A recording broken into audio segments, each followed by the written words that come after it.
آیتوں کا ترجمہ اور اس کی تشریح گزشتہ ہفتے آپ حضرات کے سامنے آ گئی تھی۔ باقی جو 10 آیات ہیں انشاءاللہ اس کا ترجمہ اور تفسیر آپ حضرات کی خدمت میں پیش کی جائے گی۔ گزشتہ آخری آیات میں اللہ تعالیٰ نے اپنی نعمتوں کا اور ان نعمتوں میں سے چند نعمتوں کا تذکرہ فرمایا تھا۔ الم نجعل لہ عینین، کیا ہم نے ان کو 2 آنکھیں نہیں دی ہیں؟ یعنی اللہ تعالیٰ نے جو ہمیں آنکھیں عطا فرمائی ہیں، جن آنکھوں سے ہم کائنات میں پھیلی ہوئی بے شمار اللہ کی نعمتوں کو دیکھتے ہیں، اللہ رب العزت نے اس نعمت کا تذکرہ فرمایا ہے۔ وَلِسَانًا وَشَفَتَيْن، اور اللہ تعالیٰ نے فرمایا کہ ہم نے ان کو زبان اور 2 ہونٹ عطا فرمائے ہیں۔ وَهَدَيْنَاهُ النَّجْدَيْنِ، اور ہم نے ان کو خیر اور شر کے راستے بتلا دیے، حق اور باطل کے راستے بتلا دیے، کامیابی اور ناکامی کے راستے بتلا دیے۔ اللہ رب العزت نے یہ راستے بتلا کر بندے کو اختیار دے دیا ہے۔ جیسا کہ میں نے بتلایا تھا کہ اللہ تعالیٰ نے بندے کو مجبور نہیں کیا ہے۔ اگر اللہ تعالیٰ بندوں کو اور انسانیت کو مجبور کرتے تو اس روئے زمین پر کسی کی طاقت اور ہمت نہیں تھی کہ وہ اللہ کی نافرمانی کر سکے اور وہ گناہوں کا ارتکاب کر سکے، لیکن اللہ رب العزت نے یہ ساری نعمتیں عطا فرمانے کے بعد بندے کو اختیار دے دیا، خیر اور شر کا راستہ بتلانے کے بعد اختیار دے دیا کہ تم اپنے اختیار سے تم خیر کا راستہ اگر چنو گے، اس کا انتخاب کرو گے تو تم کامیاب ہوگے، اور اگر شر کا راستہ اختیار کرو گے، اس کا انتخاب کرو گے تو تم ناکام ہو جاؤ۔ اور اللہ رب العزت نے اس بتلانے کے لیے مسلسل انبیاء کرام علیہم الصلاۃ کو دنیا کے اندر مبعوث فرمایا اور کتابیں اس دنیا کے اندر بھیجیں جو بندوں کی ہدایت کے لیے اور خیر اور شر کو بتلانے کے لیے اللہ تعالیٰ نے ان کتابوں کا نزول فرمایا۔ انہی کتابوں میں سے ایک کتاب یہ قرآن مجید ہے جو ہمارے اور آپ کے آقا تاجدار مدینہ سرکار دو عالم صلی اللہ علیہ وسلم جو اس امت کے آخری پیغمبر ہیں، ان پر یہ کتاب نازل ہوئی۔ آپ صلی اللہ علیہ وسلم آخری پیغمبر بھی ہیں اور یہ کتاب آخری کتاب بھی ہے جو اللہ تعالیٰ کی طرف سے نازل ہوئی۔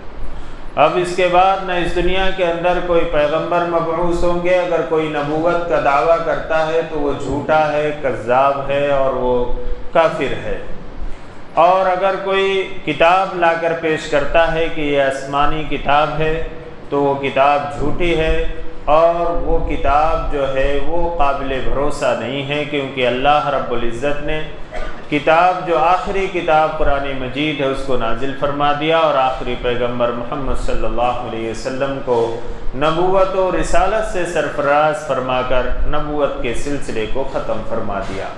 آپ صلی اللہ علیہ وسلم رہتی دنیا تک نبی ہیں، اور یہ کتاب رہتی دنیا تک انسانیت کی ہدایت کے لیے آخری کتاب ہے۔ اللہ رب العزت فرماتے ہیں کہ ہم نے یہ نعمتیں عطا فرمائی ہیں تمہیں اور راستے بھی بتلا دیے۔ اب تمہیں انتخاب کرنا ہے اور تمہیں چننا ہے کہ کون محنت اور مشقت کر کے کامیابی کے راستے کو اختیار کرتا ہے، اور کون دنیا کے فانی عیش و آرام پر نظر رکھتے ہوئے اپنی آخرت کو برباد کرتا ہے اور ناکامی کے راستے کو ڈھونڈ لیتا ہے۔ اللہ تعالیٰ فرماتے ہیں فَلَقْتَحَمَ الْعَقَبَةَ، تو یہ اس گھاٹی میں داخل نہ ہو سکا۔ عقبہ کہتے ہیں گھاٹی کو جو 2 پہاڑوں کے درمیان راستہ ہوتا ہے، جو اکثر جنگ کے موقع پر استعمال کیا جاتا ہے، اور وہ گھاٹی پر چڑھنا بڑا مشکل کام ہوتا ہے۔ اللہ رب العزت نے فرمایا کہ بندہ اگر آخرت میں کام آنے والے اعمال کو اختیار کرتا ہے تو ظاہر سی بات ہے تھوڑی بہت اسے مشقت اٹھانی پڑتی ہے، اور اسے گھاٹی سے تعبیر فرمایا کہ جس طرح گھاٹی پر چڑھنا یا گھاٹی کے راستے میں چلنا مشکل ہوتا ہے، ایسے ہی جو شریعت کے احکام ہیں اس میں تھوڑی بہت تو مشقت ہے۔ یہ نہ سمجھے آدمی کہ بس بیٹھے بیٹھائے اپنے نفس پر عمل کرتے ہوئے اور اپنی خواہشات پہ عمل کرتے ہوئے انسان کامیابی کے راستے پر چلا جائے۔ اس میں تھوڑی بہت مشقت اٹھانی پڑتی ہے، نفس کی خواہشات کو کچلنا اور دبانا پڑتا ہے، اور اپنی خواہشات کو، اپنے جذبات کو جو ہے اس کو چھوڑنا پڑتا ہے اگر شریعت پہ عمل کرے۔ مثال کے طور پر نماز فجر ادا کرنا ہے۔ اب نفس تو چاہتا ہے کہ ابھی نیند آ رہی ہے، ابھی گھنٹے 2 گھنٹے 4 گھنٹے اور بستر پہ پڑے رہو، لیکن اب اس نفس کی خواہش کو کچلنا ہے اگر، اور اس کی خواہش کو توڑنا ہے، تو پھر آدمی اگر نفس کی خواہش کو کچلتا ہے تو پھر وہ نماز فجر ادا کر سکتا ہے، مسجد تک آ سکتا ہے، اس کو تھوڑی بہت تو مشقت اٹھانی پڑے گی۔ تو اللہ رب العزت فرماتے ہیں فَلَقْتَحَمَ الْعَقَبَةَ، لیکن بندہ اس گھاٹی میں داخل نہیں ہو سکا، اس پر چڑھ نہیں سکا۔ وَمَا أَدْرَاكَ مَا الْعَقَبَةُ، اللہ تعالیٰ فرماتے ہیں اور آپ کو کیا معلوم کہ عقبہ کیا ہے، وہ گھاٹی کیا ہے۔ اس سے پہلے میں نے بتلایا تھا کہ جب اللہ تعالیٰ قرآن کریم کے اندر وَمَا أَدْرَاكَ سے جب کوئی بات بیان کرتے ہیں، سوال کرتے ہیں، تو اس کا جواب اللہ تعالیٰ خود عطا فرماتے ہیں۔ آگے اللہ تعالیٰ نے فرمایا کہ عقبہ کیا ہے، اس کا جواب اللہ تعالیٰ نے دیا ہے۔ اور قرآن کریم کے اندر جہاں وَمَا يُدْرِيكَ اور آپ کو کیا معلوم، معنی دونوں کے ایک ہیں۔ جہاں وَمَا يُدْرِيكَ کا سے اللہ تعالیٰ سوال کرتے ہیں، وہاں اس کا جواب اللہ تعالیٰ اس کو متعین نہیں کرتے، اس کو نہیں فرماتے۔ وَمَا يُدْرِيكَ لَعَلَّ السَّاعَةُ تَكُونُ قَرِيبًا، اور آپ کو کیا معلوم شاید قیامت کا دن قریب ہو، یعنی قیامت کب ہوگی اس کا اللہ رب العزت کے علم میں ہے، لیکن اس کا علم دوسرے کو نہیں دیا گیا۔ شاید قیامت قریب ہو، اللہ تعالیٰ نے فرما دیا، اس کو متعین نہیں کیا۔ لیکن وما ادراکا سے جہاں سوال کرتے ہیں اللہ تعالیٰ اس کا متعین جواب عطا فرماتے ہیں۔ اللہ تعالیٰ فرماتے ہیں وما ادراک ما العقبہ، اور آپ کو کیا معلوم کہ وہ گھاٹی کیا ہے۔ فک رقبہ، اللہ تعالیٰ فرماتے ہیں کہ وہ گردن کو آزاد کرنا ہے، غلام کو آزاد کرنا ہے، گردن کو چھڑانا ہے۔ اللہ تعالیٰ نے فرمایا فک رقبہ، گردن کو آزاد کرنا، غلام کو۔ یہ غلامی کا دور تھا۔ حضور اکرم صلی اللہ علیہ وسلم کی نبوت و رسالت سے پہلے غلام خریدے اور بیچے جاتے تھے، فروخت کیا جاتے تھے۔ بعض لوگ جو اعتراض کرتے ہیں کہ جناب محمد رسول اللہ صلی اللہ علیہ وسلم نے غلاموں کو رواج دیا ہے، جبکہ یہ بے بنیاد بات ہے، یہ تعصب سے بھری ہوئی بات ہے۔ حضور اکرم صلی اللہ علیہ وسلم نے تو غلاموں کے رواج کو ختم کیا ہے۔ آپ نے غلاموں کے حقوق بتلائے اور امت کو یہ تعلیم دی اور یہ فرمایا کہ جو تم کھاتے ہو وہی غلام کو کھلاؤ، جو تم پہنتے ہو وہی غلام کو پہناؤ۔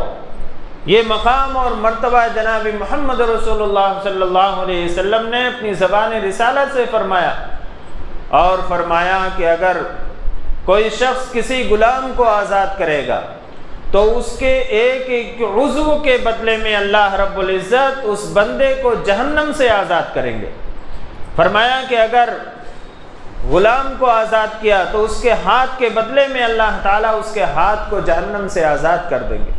اس نے اس غلام کو آزاد کیا تو اس کے ٹانگ کے بدلے اس کی ٹانگ کو آزاد کر دیں گے، اس کے سر کے بدلے اس کے سر کو جہنم سے آزاد کر دیں گے، اور اس غلام کے پورے جسم کے بدلے اللہ تعالیٰ اس کے جسم کو جہنم سے آزاد کر دیں گے۔ غلاموں کو آزاد کرنا، جناب محمد رسول اللہ صلی اللہ علیہ وسلم نے اس کی ترغیب دی ہے اور غلاموں کے حقوق بتلائے ہیں، ورنہ غلاموں کو انسانیت سے الگ کوئی مخلوق سمجھا جاتا تھا اور ان پر ظلم و بربریت کی انتہا کی جاتی تھی۔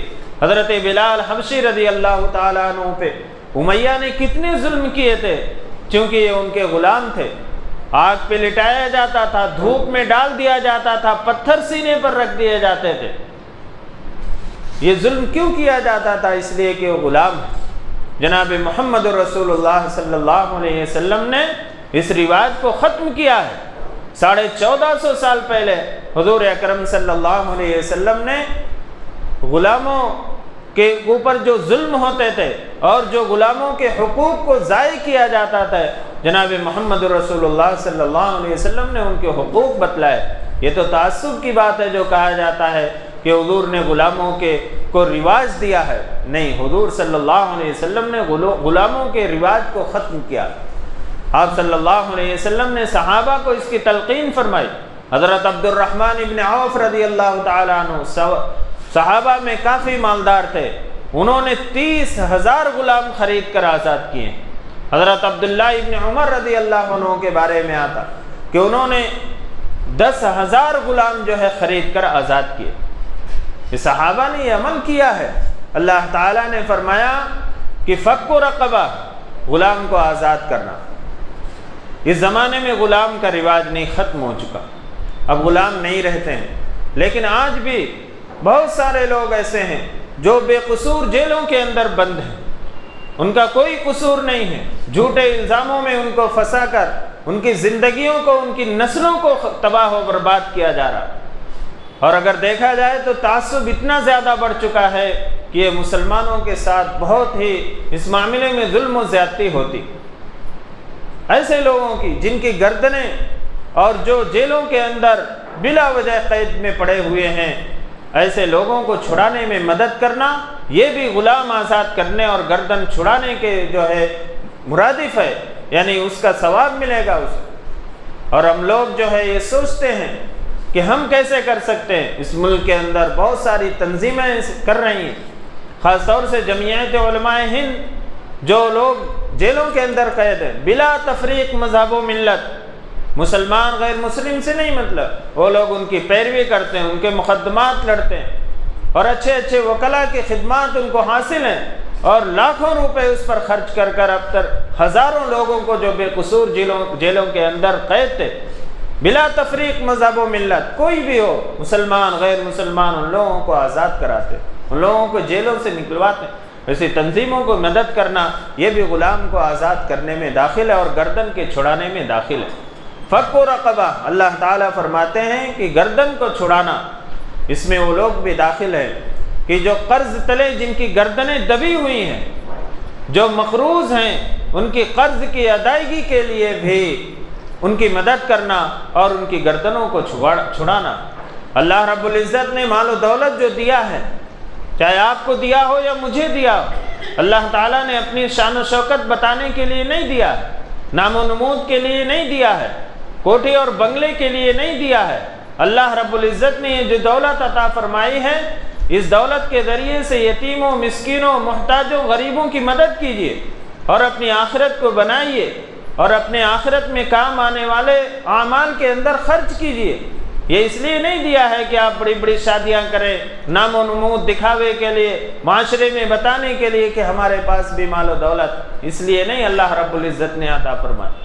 حضرت عبد الرحمن ابن عوف رضی اللہ تعالیٰ عنہ، کتنے صحابہ میں مالدار تھے لیکن اپنے مال کو اللہ کے راستے میں خرچ کرتے تھے۔ 30,000 غلام انہوں نے خرید کر آزاد کیے جو غلامی کی زنجیروں کے اندر جکڑے ہوئے تھے۔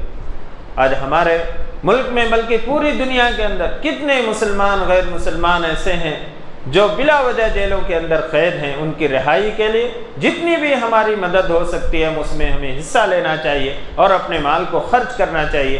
اللہ رب العزت نے فرمایا فک رقبہ، غلام کو آزاد کرنا، او اطعام فی یوم ذی مسغبہ، اللہ تعالیٰ فرماتے ہیں کہ بھوک والے دن میں کھانا کھلانا۔ بھوک والے دن سے مراد یہ ہے کہ جو شخص جس دن بھوکا ہو، آپ کو معلوم ہو جائے کہ فلاں شخص بھوکا ہے، فلاں شخص کے پاس آج پکانے کے لیے کوئی چیز نہیں، آج اس کا چولہا نہیں سلگ سکتا ہے، آپ ایسے لوگوں کی مدد کیجیے۔ اللہ تعالیٰ فرماتے ہیں یتیماً ذا مقربہ، کسی رشتہ دار یتیم کی مدد کیجیے۔ یتیم کی مدد کرنا باعث ثواب ہے۔ یتیم جس کے باپ کا سایہ سر سے اٹھ گیا ہو اور وہ بچہ ابھی نابالغ ہو، اس کو یتیم کہا جاتا۔ بالغ ہونے کے بعد اگر کسی کے باپ کا انتقال ہو جائے تو اسے یتیم نہیں کہا جائے گا۔ جب تک بچہ نابالغ ہے، اس کے باپ کا انتقال ہوتا ہے تو اسے یتیم کہا جاتا۔ اللہ تعالیٰ فرماتے ہیں کہ یتیم کی مدد کرنا باعث ثواب ہے، لیکن اگر کوئی یتیم ایسا ہو جو یتیم ہونے کے ساتھ ساتھ آپ کا رشتہ دار بھی ہے، آپ کا قریبی بھی ہے، ہو سکتا ہے آپ کا بھتیجا ہو، آپ کا بھانجا ہو، اس کی مدد کرنا اور اس کے ساتھ احسان کا معاملہ کرنا، سلوک کا معاملہ کرنا۔ جناب محمد رسول اللہ صلی اللہ علیہ وسلم نے یتیموں کے سلسلے میں خاص طور سے بہت ہدایات فرمائی ہیں امت کو، اور امت کو اس پر عمل کرنا چاہیے۔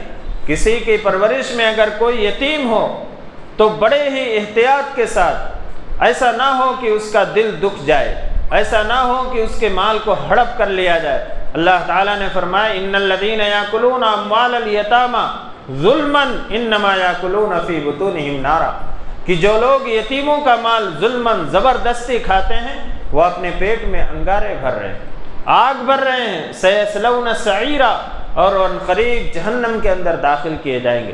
اس لیے یتیم کے حقوق کے بارے میں بہت ڈرنے کی ضرورت۔ عموماً ہوتا ہے آدمی دنیا کے عیش و آرام کے لیے، دنیا کے مال و دولت کے لیے یتیموں کو ٹھکرا دیتا ہے، جائیداد سے برطرف کر دیتا ہے۔ کتنے دن کے لیے، کتنے دن فائدہ اٹھاؤ گے؟ اللہ تعالیٰ نے صاف فرما دیا کہ اگر یتیم کا مال کھا رہے ہو تو اپنے پیٹ میں انگارے بھر رہے ہو، انگارے، اور عنقریب جہنم میں داخل ہو گے۔ اللہ تعالیٰ نے فرمایا یتیما ذا مقربہ، کسی رشتہ دار یتیم کو، او مسکینا ذا متربہ، یا ایسے محتاج کو جو مٹی میں پڑا ہوا ہے۔ مٹی میں پڑے ہوئے سے مراد یہ ہے کہ جس کے پاس بالکل کھانے پینے کے لیے نہیں، زمین کے اوپر پڑا ہے، بھوکا ہے، پیاسا ہے، اس کی مدد کرنا۔ بھوک کی وجہ سے زمین پہ پڑ گیا ہے، مٹی کے اوپر پڑ گیا، اس کے پاس نہ رہنے کے لیے مکان ہے، نہ سر چھپانے کے لیے کوئی چیز ہے، کھلے آسمان کے نیچے زمین پر زندگی گزار رہا، مٹی پہ پڑا ہوا، ایسے لوگوں کی مدد کرنا۔ محتاج ہے، ضرورت مند ہے، اس کی مدد کرنا۔ جناب محمد رسول اللہ صلی اللہ علیہ وسلم نے فرمایا کہ قیامت کے دن اللہ تعالیٰ فرمائیں گے کہ اے بندے، اگر تو نے کسی بھوکے کو کھانا کھلایا ہوتا تو گویا تو مجھے کھانا کھلاتا، کسی بے لباس ننگے پن کی حالت میں اسے کپڑا پہناتا تو گویا تو مجھے کپڑا پہناتا۔ یعنی اللہ رب العزت نے اس عمل کے اتنی فضائل بیان فرمائے۔ اس لیے اللہ تعالیٰ نے اگر مال و دولت سے نوازا ہے، یا اللہ ہی نے نوازا ہے، اللہ کی ہی دی ہوئی نعمت ہے، اس کو اللہ کے راستے میں خرچ کرنا چاہیے۔ ضرورت مندوں کے اوپر، محتاجوں کے اوپر اللہ تعالیٰ فرماتے ہیں او مسکینا ذا متربہ، ایسا محتاج جو مٹی پر پڑا ہوا ہے، جو مٹی میں رل مل گیا ہے، اسی میں رہتا ہے، مٹی کے اوپر لٹ پٹ ہے، یعنی بھوک کی وجہ سے، محتاجی کی وجہ سے اس کے پاس زندگی گزارنے کے لیے کوئی سامان نہیں ہے، ایسے لوگوں کی مدد کرنا۔ ثم كان من الذين آمنوا وتواصوا بالصبر وتواصوا بالمرحمة، اگر اللہ تعالیٰ فرماتے ہیں پھر وہ شخص ایمان والوں میں شامل ہوا، یعنی ایسے اعمال کیا اور اس کے ساتھ ساتھ ایمان کو قبول کیا۔ وتواصوا بالصبر، اور ایمان کے ساتھ ساتھ اس نے صبر کی تلقین کی۔ وتواصوا بالمرحمہ، اور شفقت کی، رحمت کی، مہربانی کی تلقین کی۔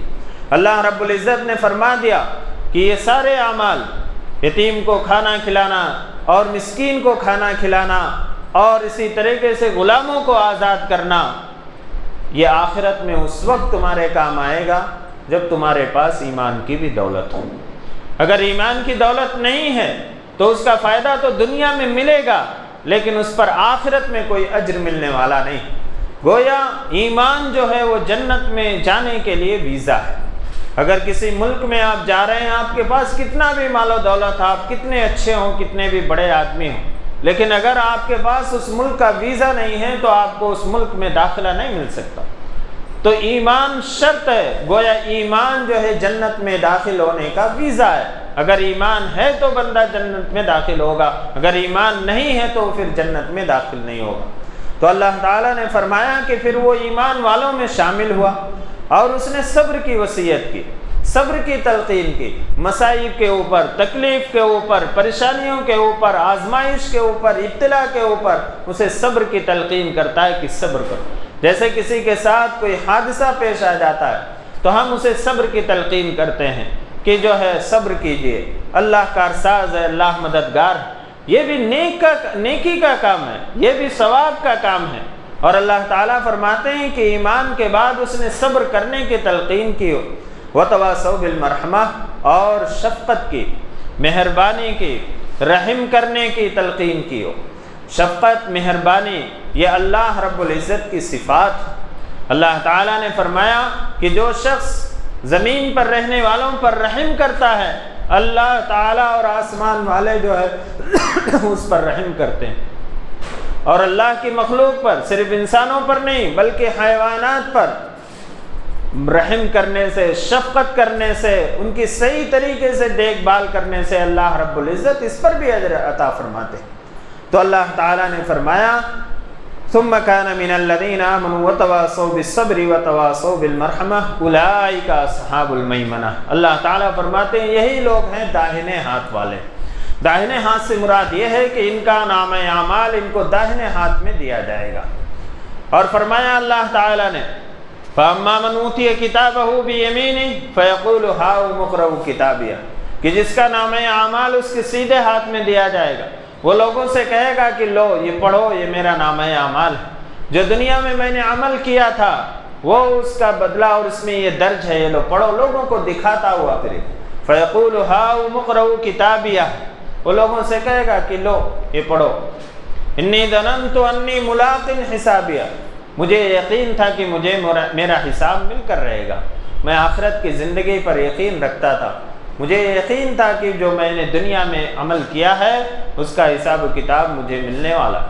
فَهُوَ فِي عِيشَةٍ رَاضِيَةٍ فِي جَنَّةٍ عَالِيَةٍ، اللہ تعالیٰ فرماتے ہیں کہ اب جنت میں تم اپنی من پسند زندگی گزارو، جیسی زندگی چاہو ویسی گزارو، قُطُوفُهَا دَانِيَةٌ کُلُوا وَاشْرَبُوا هَنِيئًا بِمَا أَسْلَفْتُمْ فِي الْأَيَّامِ الْخَالِيَةِ، اس میں ایسے باغات ہوں گے جن کے پھلوں کی شاخیں اور ٹہنیاں جھکی ہوئی ہوں گی، اور فرمایا گیا جنت کی نعمتوں کے بارے میں کہ کوئی پھل آپ کو کھانا ہے، اب آپ بستر پہ لیٹے ہوئے ہیں، مسیریوں پر ٹیک لگائے بیٹھے ہیں، آپ کو کھانا ہے، پھل آپ کے سامنے درخت ہے، اب آپ کو اس کو توڑنے کے لیے کسی لکڑی کی ضرورت نہیں، وہ اس کی شاخیں جھک جائیں گے اور آپ لیٹے لیٹے بیٹھے بیٹھے اس کو توڑ کر استعمال کر لیں گے۔ تو اللہ تعالیٰ فرماتے ہیں کہ یہ تمہارے اس اعمال کا بدلہ ہے جو تم نے دنیا کی زندگی کے اندر کیا۔ تو نام اعمال جب داہنے ہاتھ میں دیا جائے گا تو یہ اس کی کامیابی کی دلیل ہوگی۔ اللہ ہم سب کو ہمارا نام اعمال داہنے ہاتھ میں عطا فرمائے۔ والذین کفروا بآیاتنا هم اصحاب المشأمہ، اللہ تعالیٰ فرماتے ہیں جنہوں نے ہماری آیتوں کا انکار کیا، کفر کیا، هم اصحاب المشأمہ، وہ بائیں ہاتھ والے ہوں گے۔ بائیں ہاتھ میں جس کا نام اعمال دیا جائے گا وہ اس کی ناکامی کی دلیل ہوگی۔ اللہ تعالیٰ نے فرمایا وَأَمَّا مَنْ أُوتِيَ كِتَابَهُ بِشِمَالِهِ فَيَقُولُ يَا لَيْتَنِي لَمْ أُوتَ كِتَابِيَهْ وَلَمْ أَدْرِ مَا حِسَابِيَهْ، جس کا نام اعمال اس کے بائیں ہاتھ میں دیا جائے گا وہ کہے گا کہ اے کاش میرا نام اعمال مجھے دیا ہی نہیں جاتا، مجھے میرا حساب معلوم نہ ہوتا، یا لیتہا کانت القاضیہ، اے کاش مجھے بہت پہلے ہلاک کر دیا گیا ہوتا، یعنی اتنی لمبی عمر نہ دی گئی ہوتی جس میں میں اتنے سارے گناہ کیے، مجھے بہت پہلے اللہ تعالیٰ دنیا سے اٹھا لیتا۔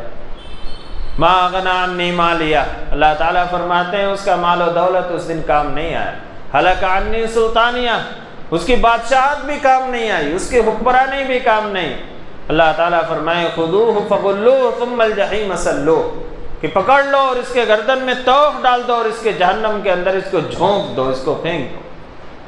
تو اللہ تعالیٰ فرماتے ہیں کہ جو لوگ ایمان لائیں گے اور صبر کی تلقین کریں گے اور لوگوں پر شفقت، مہربانی، رحم کی تلقین کریں گے، یہ لوگ دائیں ہاتھ والے ہوں گے، ان کا نام اعمال ان کے دائیں ہاتھ میں دیا جائے۔ اور جو لوگ کفر کی زندگی گزاریں گے اور ہماری آیتوں کا انکار کریں گے وہ بائیں ہاتھ والے ہوں گے، علیہم نار مؤصدہ، اللہ تعالیٰ فرماتے ہیں ان پر ایسی آگ مسلط ہوگی جو ان پر بند کر دی جائے گی، یعنی کہیں سے کوئی نکلنے کا راستہ نہیں ہوگا، نہ دروازہ ہوگا، نہ کھڑکیاں ہوں گی، نہ روشن دان ہوں گے، ایسی آگ کے اندر انہیں داخل کیا جائے گا۔ اللہ تعالیٰ فرماتے ہیں اس پر بند کر دی جائے گی، بھاگنے کا کوئی راستہ نہیں رہے گا۔ کہ دنیا میں انسان تو بھاگ جاتا ہے، چھپ جاتا ہے، چھپ کر اپنے آپ کو بچا لیتا ہے، لیکن جہنم کے اندر جب ڈالا جائے گا تو اس کو بھاگنے کا کوئی راستہ نہیں ملے گا۔ اللہ تعالیٰ ہم سب کی حفاظت فرمائے۔ ان آیات پہ یہ سورت مکمل ہو گئی۔ سورت میں جو باتیں آئی ہیں اللہ رب العزت ہم سب کو اس پر عمل کی توفیق عطا فرمائے اور ہم سب کو ہمارا نام اعمال سیدھے ہاتھ میں عطا فرمائے، داہنے ہاتھ میں، اور جہنم کے عذاب سے اللہ تعالیٰ ہم سب کی حفاظت فرمائے۔ آمین۔ وآخر دعوانا الحمدللہ رب العالمین۔ الحمدللہ رب العالمین والعاقبۃ للمتقین والصلاة والسلام علی سید الانبیاء والمرسلین محمد وعلی آلہ واصحابہ اجمعین یا حی یا قیوم یا ودود یا ذو العرش المجید یا فعال لما یرید یا رحم الراحمین۔ آپ رب العالمین ہیں، سارے جہان کے پالنے والے ہیں، آپ رحمان ہیں، بڑی بڑی خطاؤں کو معاف فرمانے والے، آپ رحیم ہیں، بلا استحقاق بہت ساری نعمتیں سے نوازنے والے ہیں۔ یا رحم الراحمین، آپ نے ہمیں دین و دنیا کی بہت ساری نعمتیں عطا فرمائی ہیں، ان نعمتوں کے عطا فرمانے میں آپ تنہا مالک ہیں، آپ کا کوئی شریک نہیں ہے۔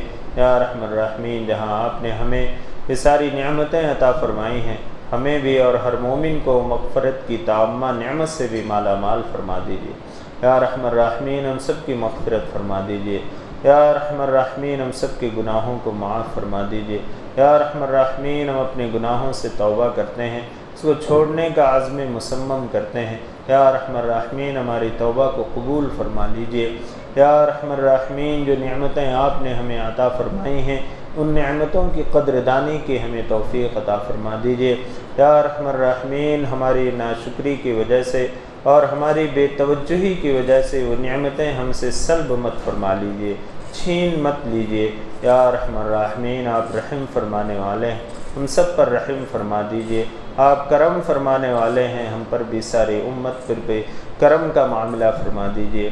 یا رحم الراحمین، ہم سب کو معاف فرما دیجیے، ہم سب کی مغفرت فرما دیجیے۔ یا رحم الراحمین، گناہوں سے بچنے والا بنا دیجیے، اعمال صالحہ کی ہم سب کو توفیق عطا فرمائیے، نیک اعمال پر یا رحم الراحمین ہم سب کی مدد فرما دیجیے۔ یا رحم الراحمین، حضور اکرم صلی اللہ علیہ وسلم کی سچی محبت و اطاعت ہمارے دلوں کے اندر پیدا فرما دیجیے، آپ صلی اللہ علیہ وسلم کی سنتوں پر عمل کرنا آسان فرما دیجیے، آپ صلی اللہ علیہ وسلم کی سنتوں سے محبت اور عشق پیدا فرما دیجیے۔ یا رحم الراحمین، ہم میں سے جن کے والدین یا ان میں سے کوئی ایک باحیات ہیں، یا رحم الراحمین انہیں صحت و تندرستی عطا فرمائیے، ان کی عمروں میں برکت عطا فرمائیے، اور ان کے سایہ عاطفت کو ہمارے سروں پر تا دیر قائم اور دائم رکھیے۔ یا رحم الراحمین، ہم میں سے جن کے والدین یا ان میں سے کوئی ایک اس دنیا سے رخصت ہو گئے، یا رحم الراحمین ان کی مغفرت فرما دیجیے، انہیں کروٹ کروٹ جنت نصیب فرمائیے، جنت الفردوس میں اعلیٰ مقام عطا فرمائیے، امت مسلمہ کے تمام مرحومین کی مغفرت فرما دیجیے۔ یا رحم الراحمین، جب تک زندگی عطا فرمائیے، ایمان اور عمل صالح پر قائم اور دائم رکھیے، اور جب اس دنیا سے جانے کا وقت آئے ہم سب کا خاتمہ اکمل ایمان پر نصیب فرمائیے۔ یا رحم الراحمین، جو بچے جو نونہال اعلیٰ تعلیم کے لیے کوششیں کر رہے ہیں، یا رحم الراحمین ان کی کوششوں میں کامیابی عطا فرمائیے، اور جو بچے آج امتحان لکھ رہے ہیں، یا رحم الراحمین ان کے امتحانوں میں انہیں اعلیٰ نمبرات سے کامیابی عطا فرمائیے، اور ان کے مقاصد کو پورا فرمائیے، اور ان کی خدمات کو قبول فرما لیجیے۔ یا رحم الراحمین، حضور اکرم صلی اللہ علیہ وسلم کے صدقہ طفیل ہماری دعاؤں کو قبول و منظور فرما لیجیے۔ ربنا تقبل منا انک انت السمیع العلیم وتب علینا انک انت التواب الرحیم برحمتک یا ارحم الراحمین۔